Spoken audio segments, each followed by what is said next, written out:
Have you ever kept a family secret for decades? I won't ask what, just curious. I remember the exact moment I realized I wasn't the kind of daughter people move mountains for. It wasn't a big fight, no shouting, no tears, nothing cinematic. It was a casual Tuesday, in the middle of June. The kitchen still smelled like microwave popcorn and stale coffee. My dad was flipping through the mail without really reading it. My mom was scrolling her phone, occasionally laughing at whatever video Tyler had sent her. And me? I was standing at the counter with my hands practically trembling, holding the official letter that said I'd made it. The National Debate Finals. Chicago. 3 weeks away. I had spent nearly 9 months grinding for that moment. Skipping parties, spending weekends in libraries, running arguments out loud to my bedroom walls until my voice cracked. This wasn't just some high school event either. This was the kind of thing colleges notice, employers remember, the kind of title that lives on your resume longer than a summer job or a GPA. And for once in my life, I felt like I'd done something worth their attention. So I walked into that kitchen with my chest high and said, I made it. I'm going to nationals. At first, they both looked up, half a second of surprise on their faces, that flicker of interest you see when someone hears something unexpected but not necessarily important. Then my mom smiled, said, "That's nice, honey," while still tapping her thumb across the screen. My dad didn't even put the envelope down. He just said, "Chicago, huh? That's a bit of a hike. When is it?" I told them the date, expecting at least a pause. Instead, what I got was a sigh. That slow, soft exhale that lets you know they're about to disappoint you, but they're going to try and sound gentle doing it.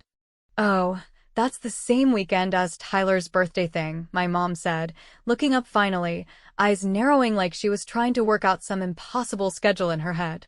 "The boat party. Remember? We already booked it. 20 guests, open lake, deposits paid. It's kind of a done deal." I waited for the but. The maybe we can split up. Though we'll figure something out. Instead, my dad chimed in, completely deadpan, "Yeah, can't really cancel that now. And your brother's turning 21, so it's kind of a big one." I just stood there, holding my letter like it was burning in my hands, listening to them talk about the cake order and the cooler they'd bought for drinks, while the biggest accomplishment of my life was still sitting on the counter, unopened by anyone but me. Tyler walked in a few minutes later, hair still wet from a swim, sunburned and grinning, shirtless like always.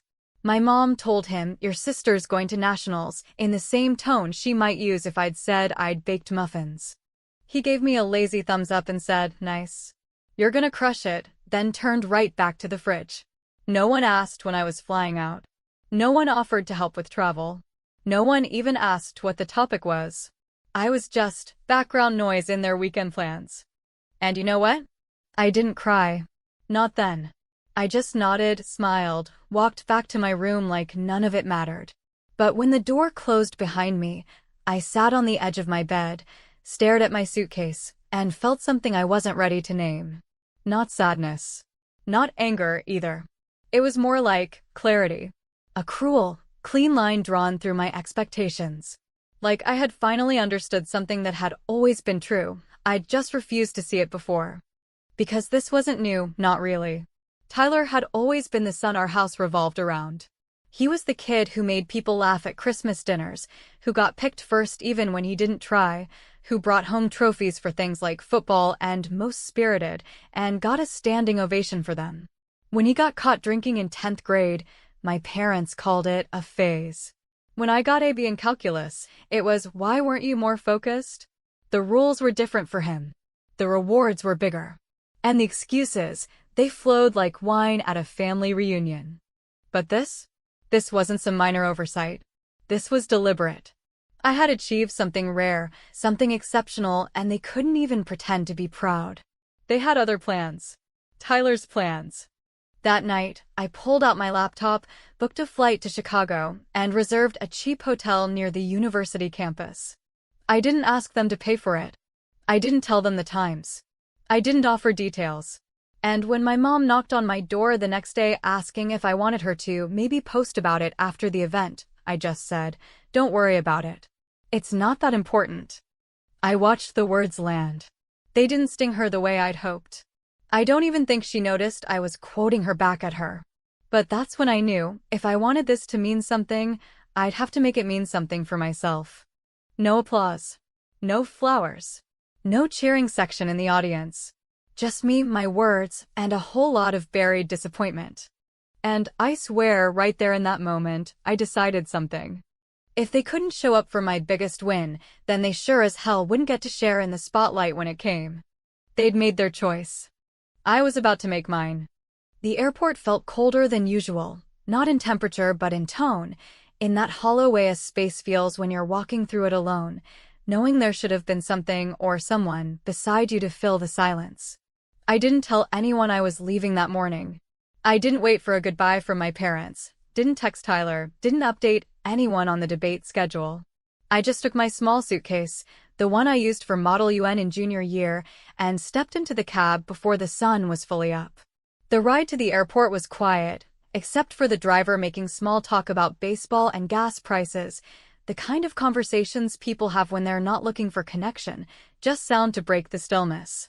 The flight to Chicago was uneventful, but I noticed how my mind kept drifting, not toward the debate, not toward my opponents or arguments or case notes, but toward them. I couldn't stop picturing the boat, the lake, the birthday decorations, the cheap plastic cups, the music blaring over rented speakers. I imagined my dad squinting at the sun as he steered, beer tucked under one arm, while my mom adjusted her floppy hat and took photos of Tyler pretending to captain his big moment. I could practically hear her laugh, that same high-pitched trill she used every time Tyler told one of his barely funny jokes. She always laughed like that, even when the joke was at someone else's expense, usually mine. By the time I landed and made my way to the hotel, the ache in my stomach had settled into something thicker. It wasn't nerves. I'd competed enough times to know that familiar tension before a big event. This was something else, something more personal, more bitter. I kept telling myself I should be focused, reviewing arguments, brushing up on rebuttals, scanning my flow notes for gaps. But every time I opened my laptop, I'd end up clicking away, mindlessly scrolling through my phone, hoping, ridiculously, that maybe they'd posted something about me. A mention. A sentence. A story. What I found instead was exactly what I feared. The boat party was in full swing, and every moment of it was being broadcast online like it was some kind of red carpet event.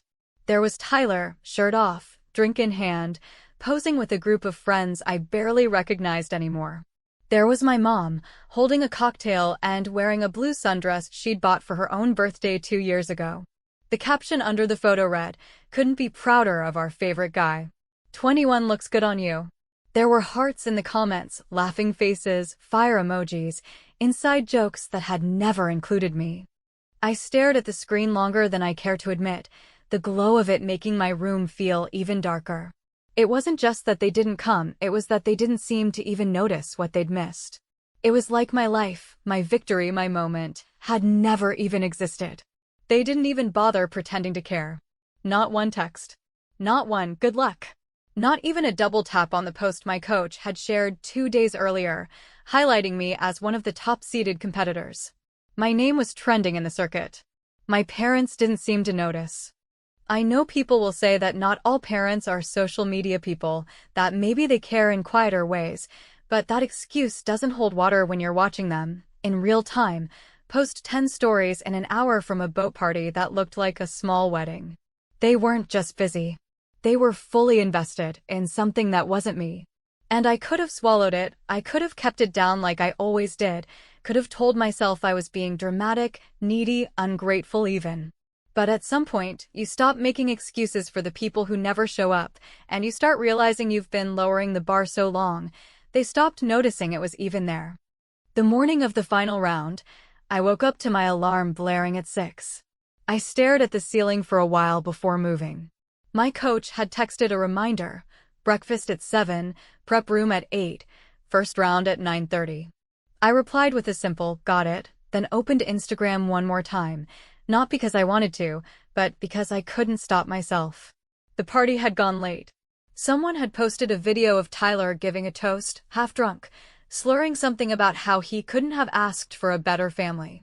The camera panned briefly to my parents, clinking glasses, smiling so wide it almost looked staged. That's when it hit me, deeper than it ever had before. Not just the anger, but the certainty. I was disposable in their eyes. I had always been the backup plan, the afterthought, the footnote to Tyler's headline. And it didn't matter how many competitions I won, how many scholarships I earned, how many hours I'd spent carving a name for myself out of nothing. They had already decided who was worth celebrating. And it wasn't me. I turned off my phone, shoved it in the bottom of my bag, and zipped it shut without hesitation. I didn't want to carry them into that room with me. I didn't want their silence whispering in my ears while I stood at that podium. I didn't want their absence staining my words like it always had. This time, it was mine. This stage, this spotlight, this shot, it belonged to me and me alone. And I wasn't going to waste it hoping for a round of applause from people who couldn't even be bothered to check the schedule. Walking into the university auditorium, I felt strangely calm. The nerves were there, sure, but quieter, less chaotic. It was almost like some part of me had already made peace with the outcome, because I knew I had already done the hardest thing. I had let them go, just a little. I had stopped asking them to care. And when you stop begging for love from people who never learned how to give it, something sharp inside you softens. Not because it hurts less, but because you finally stopped expecting it to stop.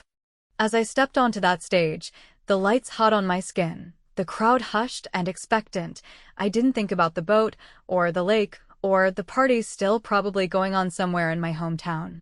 I thought about the girl who booked her own flight, the girl who packed her own bag, the girl who showed up, alone, and still planned to win. And somewhere, deep in my gut, I knew I wasn't just here to compete. I was here to say something. Something they were finally going to have to hear, whether they liked it or not. When I walked onto that stage, it didn't feel like triumph or anxiety or even anticipation. It felt like stepping into a place I had already lived in 1,000 times before, not because I had ever been there physically, but because I had rehearsed this moment endlessly in the quiet corners of my mind, where no one was cheering and no one was clapping, where only the echo of my own breath and the weight of my preparation kept me upright. The lights weren't blinding, the podium wasn't shaky, and the crowd, for all its hundreds of faces, felt strangely distant, like shadows in a fog I wasn't required to acknowledge. What I did notice, though, in an acute, almost painful clarity, was the single empty chair in the third row, an unclaimed seat meant for family, marked politely by the event staff in case someone showed. Of course, no one did.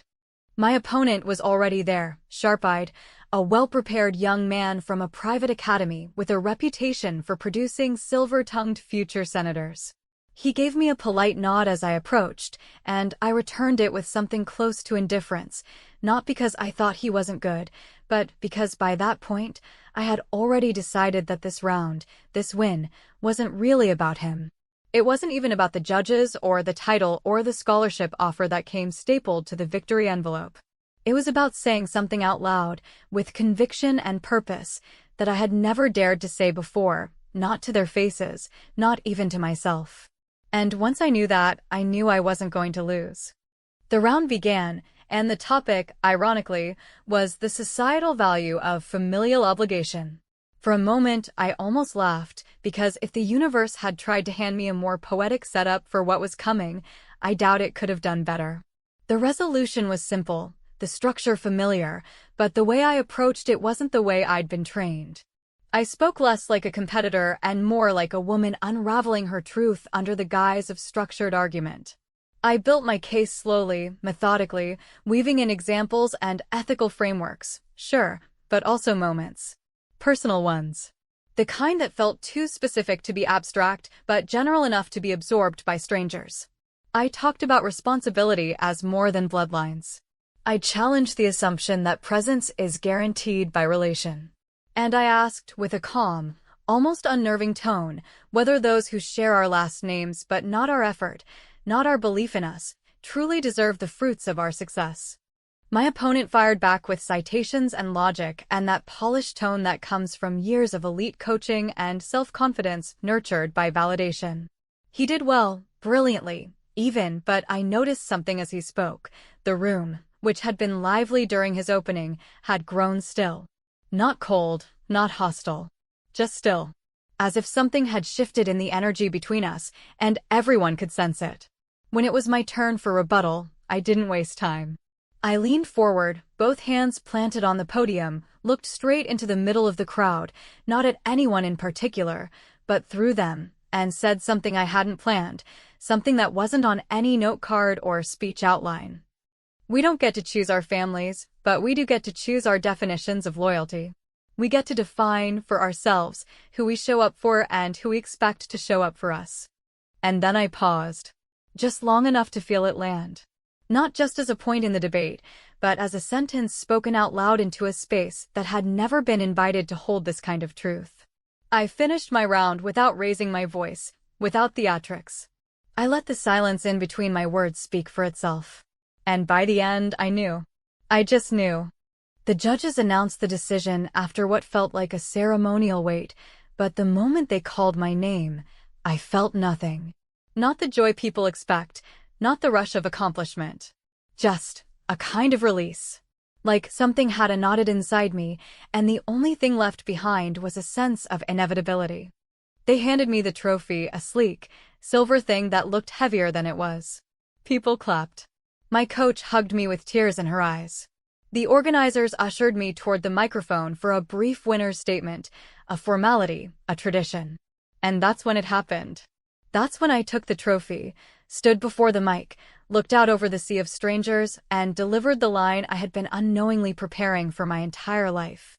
To those who showed up, I said, steady and unshaken, thank you. Your belief in me has carried me further than I ever thought I could go.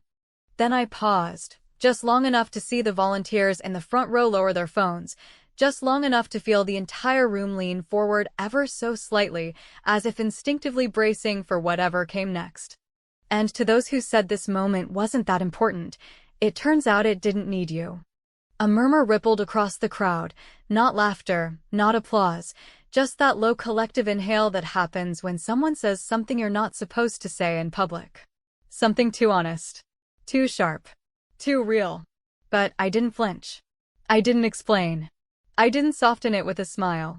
I simply nodded once, stepped away from the mic, and walked off stage with the trophy under my arm, my back straight, my footsteps calm, as if I hadn't just thrown a grenade into the middle of a carefully constructed family narrative.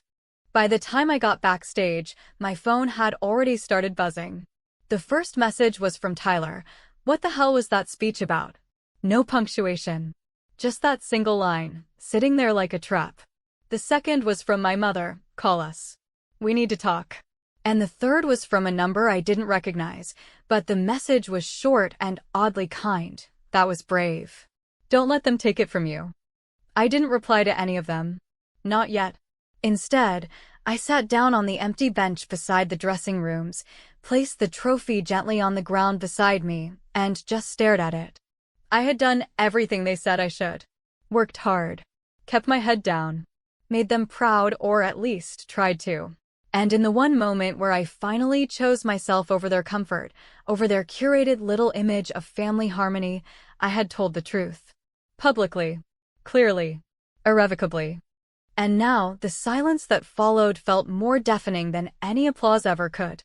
The moment I stepped back into my hotel room, still in the blazer I'd worn on stage, the fabric stiff with dried sweat, and the air in the room thick with the leftover scent of instant coffee and institutional carpet cleaner, I knew something had shifted. Not just in the way people were looking at me during the awards ceremony, or the carefully neutral expressions on the faces of event organizers as they handed me my plaque and folder, but in something far more subtle, far more permanent. Something I couldn't quite name yet, but felt in the pit of my stomach like the beginning of a wave that hasn't crested, but is already too big to ignore. My phone, which I had avoided checking during the entire final round, sat glowing on the edge of the hotel desk, vibrating sporadically with a kind of jittery, inconsistent rhythm that never signaled anything casual or calm, only urgency, confusion. And the kind of digital noise that typically follows a mistake or a miracle, and I wasn't yet sure which one this was. I didn't reach for it right away. Instead, I walked into the bathroom, turned on the faucet, and stared at myself in the mirror, face slightly flushed, hair slightly unkempt, eyes rimmed with fatigue and something else I couldn't quite define. Maybe adrenaline, or maybe just the long-delayed reaction to years of pretending that being the invisible one didn't hurt. The words I'd said on stage kept replaying in my head, not because I doubted them, but because I had never, not once in my life, spoken with such absolute honesty to a room full of strangers, and yet, it had felt so natural, so strangely inevitable. Like I had simply read a line that had been waiting inside me for years, just waiting for the right moment to crawl out of the dark and stretch its legs under the spotlight. I finally picked up the phone. The screen was a minefield of notifications, texts, missed calls, social media pings, mentions I didn't recognize, a growing number of direct messages from names that meant nothing to me. People who had apparently watched or heard or shared the clip that someone, likely a student or volunteer, had filmed during the awards ceremony and uploaded to TikTok or Instagram or Twitter or whatever platform it had found its footing on first. I hadn't posted it. I hadn't told anyone to film it. But someone had. And that someone had unknowingly cracked open a dam. The video was short, just under a minute, but it was enough. The framing was shaky and the audio wasn't perfect, but the moment I said that line, and to those who said this moment wasn't that important, it turns out it didn't need you, the camera steadied. Almost as if the person filming realized in real time that they were capturing something people would talk about. And they were right. People were already talking. The comments came fast and in clusters, like flies to a wound or bees to a dropped soda can, depending on your perspective, and they weren't all kind, but they were all engaged. Some people praised me as a symbol of standing up to toxic family dynamics, of refusing to let obligatory love silence real disappointment, of reclaiming a voice that had been politely ignored for too long. Others accused me of being ungrateful, of using a public platform to shame people who had probably done their best, of turning a moment of achievement into a petty performance. I scrolled through both sides, neither comforted nor hurt by the extremes, because for once, the noise wasn't the problem, it was the silence I had grown used to that had always been louder. Somewhere among the hundreds of messages, I found the one that made me sit down. It was from my mother. It said, "We're embarrassed. You humiliated us. We were nothing but proud of you, and you chose to punish us publicly. No congratulations. No, we saw your win." No acknowledgement of what I'd done, just the framing of themselves as victims of my words, the rewriting of history to suit the narrative they'd always preferred, in which I was the difficult one, the overly sensitive one, the one who always misunderstood their intentions. And yet, even in the coldness of it, I felt something new, not sadness, not even anger, but clarity. Because now it wasn't just something I felt in my gut, it was confirmed. When faced with a moment to reach out, to own it, to say, "We're sorry we weren't there," they had chosen to defend their absence instead. My father didn't text at all. Not that day, not the next. He called once, the screen flashing "Dad" across it while I sat on the hotel bed, staring at it like it was a relic from another life. I let it ring until voicemail. He didn't leave one. Tyler, of course, was the first to react, not with a call or a video chat, but a message that arrived like a slap wrapped in silk. What the hell was that speech about? As if he didn't know. As if I hadn't made it obvious. As if years of subtle sidelining and strategic favoritism could be summed up as a misunderstanding. I didn't respond. Not because I didn't have anything to say, but because I knew anything I did say would either start a fight I wasn't ready to finish, or worse, invite an apology that would feel so hollow, so painfully performative. It would ruin whatever scraps of clarity I'd gained from speaking the truth. Instead, I opened my laptop, clicked on the video clip, downloaded it from the account that had posted it, and uploaded it to my own YouTube channel, a place I hadn't used since high school. Back when I tried vlogging my debate recaps, but gave up after 5 videos because no one watched. This time, they watched. Within hours, the view count started ticking upward. Comments flowed in waves, stories from strangers who said they felt the same, confessions from people who had spent years being invisible in their own homes, declarations from adults who were now parents themselves, swearing they'd never make their children feel the way mine had made me feel. Some were angry. Some were hopeful. All of them, though, were paying attention. And somewhere in the middle of it, I realized something that changed the way I looked at the whole damn situation. I hadn't said those words for them. I hadn't stood on that stage hoping my parents would feel guilty, or that Tyler would finally recognize how much space he had always taken up in my life. I had said them for me. For the version of me that stayed silent at every dinner table. For the version of me that clapped for his football trophies, but got eye rolls when I brought home debate ribbons. For the version of me that had once believed her worth was measured by how convenient her successes were to celebrate. I didn't feel vindicated. I didn't feel like a hero. But I did feel heard. And that, somehow, was enough for now. Until the message came in, 2 days later, the one that shifted the air again, the one that reminded me this story wasn't finished. It was from Tyler. You coming to Grandma's birthday? Or is that not important either? No smiley face. No sarcasm. Just that question, dropped like a hook. And I had no idea what kind of bait he thought he was using. But part of me wanted to find out. The decision to go wasn't made quickly, nor was it made with any real sense of conviction or closure, because the truth was, I didn't know what I was walking into, and I wasn't entirely sure why I felt the need to show up at all, whether it was guilt, curiosity, defiance, or just a moment of weakness that dressed itself up as strength. Grandma's birthday had always been one of those events no one missed, not because it was grand or glamorous, but because it was consistent, familiar. A ritual held in that same cramped backyard with its uneven patio stones and old folding chairs that creaked whenever someone over 40 sat down too hard. The same vanilla sheet cake from the same local bakery, the same plastic forks that always snapped under pressure, the same paper napkins with "Happy Birthday" printed in fading pastel colors.